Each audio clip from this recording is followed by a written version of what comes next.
Let's get into the rest of your the overall playoff teams, Mike. We talked your divisional picks over the last 2 days on the show. We're going to get into the wild cards right now. So we talked yesterday going Bills out of the AFC East, Browns NFC North, Tennessee Titans in the AFC South, and then the Chiefs in the AFC West, by the way, at minus 165 there on Kansas City in the AFC West. So your three wild card teams, Michael, are Bengals, Dolphins, Patriots. Give us the breakdown on those three selections.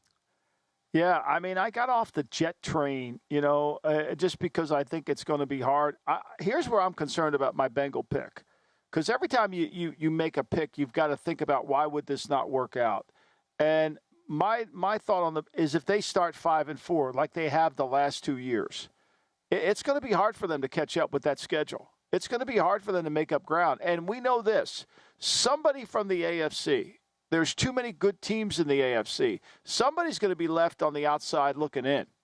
And like the Lions and like the Steelers, who couldn't overcome their bad starts last year, the Bengals can't start slowly.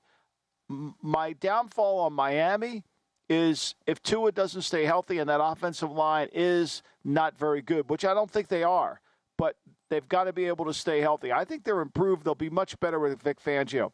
My downside on New England is Mac Jones, does he protect the football? Everybody gets caught up with, they got a new coordinator, everything's going to be fine. With Josh McDaniels, Mac Jones averaged 2.5% interceptions that year. Last year it was the same number, exact same number, 2.5. He's got to protect the ball and be better at situational football.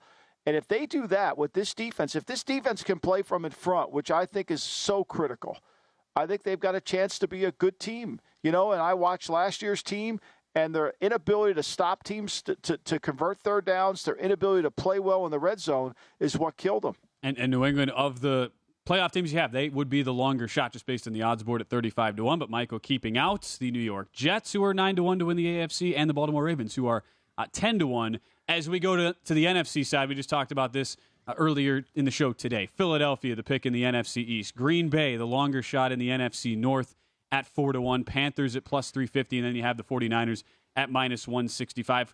Who did you end up landing on in a conference that is viewed to be much, much weaker as far as depth goes, Michael, as you get down the board a little bit? Well, I mean, look, all this minus money on the wild cards. I went Cowboys at minus 230. I went Seattle minus 120. I mean, I couldn't find another team to replace the Lions or replace the Cowboys.